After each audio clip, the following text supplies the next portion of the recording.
Financial argument. Follow us on YouTube. The possibility of a collapse of the European Union ahead of the June 23rd Brexit, the vote that the UK will take to formally leave the European Union. Now, first, let me just give you my opinion on what I think is going to happen in June 23rd. I think it's going to be the same thing that we saw happen with the Scottish independence vote, where it never happened, where the vote took place, but it was they lost, those that wanted independence from the UK. And there's all kinds of claims and reports that were out there regarding MI5, MI6, rigging the votes, all kinds of vote rigging, ballot counting errors, you name it.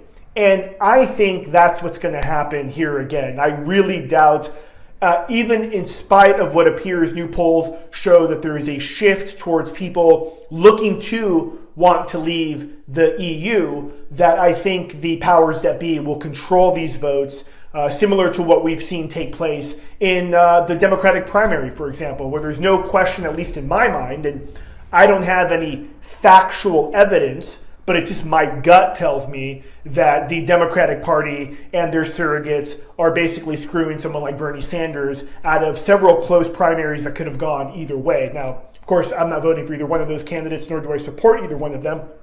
But what I do support is that the right to free elections and elections that actually people's votes do count. So here's the thing that I find interesting is that the scare tactics for those, I mean, look, 20 years ago, if you talked about the New World Order, you would be considered a racist, a conspiracy theorist, a hate monger. Today, it's obviously all out in the open. I mean, they openly talk about a New World Order, and this idea really, you could kind of swap New World Order with people that refer to themselves, like, for example, John McCain, as internationalists. That's what Barack Obama is. That's what Hillary Clinton is. That's what Bernie Sanders is. That's what John McCain is. That's what a ton of Republicans are, like George Bush, Karl Rove. They are internationalists. That's why there is no difference, ladies and gentlemen, in the foreign policy between, let's say, somebody like a Mitt Romney and a Hillary Clinton. That's why there's no difference in the vote to want to bail out the big banks between a Hillary Clinton and a Mitt Romney or a George Bush. They all believe really in the central key points of internationalism,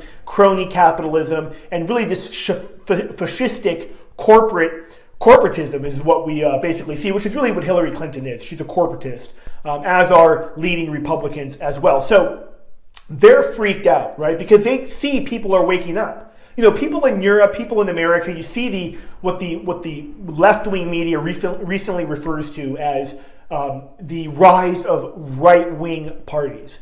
Well, really, I don't necessarily think someone's right-wing because they want to have sovereignty in their country, because they don't want their country flooded by the Trojan horse of these refugees, when the truth is it's military-age men, by the truckloads being brought in. And this isn't just in the EU, of course, they're being brought into the United States as well. And most recently, just over the weekend, reports where, again, people were talking about this several years ago, and they're like, this is totally crazy, you're a conspiracy theorist, where now it's open, the Washington Post, talking about Department of Homeland Security busing in illegals, dropping them off in different cities.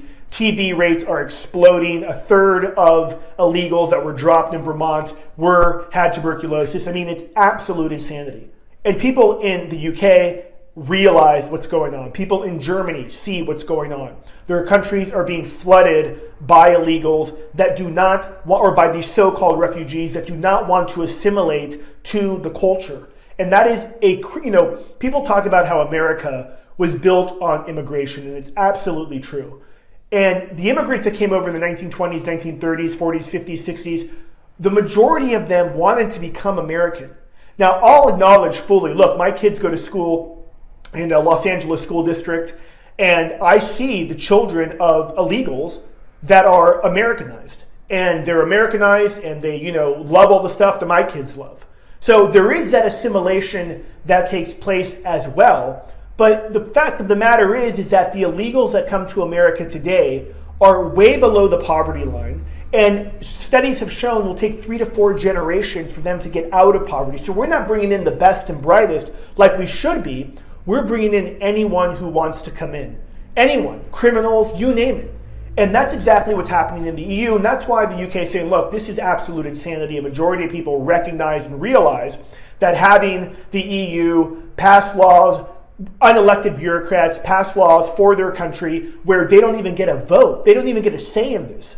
Now, the scaremongers, of course, are saying that if a Brexit does happen, the pound will collapse, the UK economy will collapse, and it'll be totally over.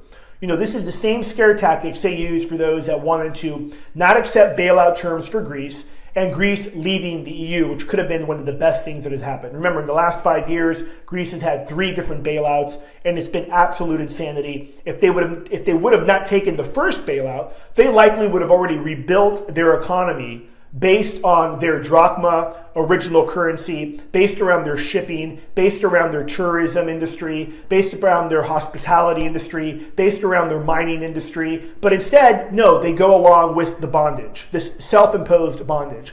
The EU as well. Listen, London is one of the financial capitals of the world. Okay, it's one of the insurance capitals of the world. They have oil, they have shipping, they have all kinds of things, tourism to build their economy off of. The notion that they now need the EU or that they're going to collapse is absolute insanity. The reason that they will collapse is because, not the reason they will collapse, the reason that if they do leave the UK, they'll see a crash likely in their economy and in their currency is not because anything other than the globalist puppets like David Cameron, who are in charge of running that country, that are scaring and fear-mongering the people, and so people will panic. If there was real leadership, they'd stand up and say, look, the EU was a project that we tested out. It has not worked. We need to reclaim our sovereignty. We need to reclaim the laws that we abide by, where we, as English people, pass these laws, or we, as members of the UK, pass these laws ourselves. They're not imposed upon us by unelected bureaucrats in Brussels. We'll see what happens, ladies and gentlemen. Look, unfortunately, I'd love to sit here and say, look, I think this is going to pass. Unfortunately, I think the vote's already rigged. That's just what I think, right? So that's why I think that the votes in the US are rigged as well. So we'll see, though. I'd love to hear your feedback on this. What do you think will happen to the UK in the Brexit exit? Will their economy collapse? Today, the pound is at dropped over 1% against the dollar, which is weak as well, considering the helpless and hopeless jobs numbers that came out in March. Janet Yellen's coming out now and basically saying, they're not going to raise interest rates. It's a total horror show, okay? That's why one needs to focus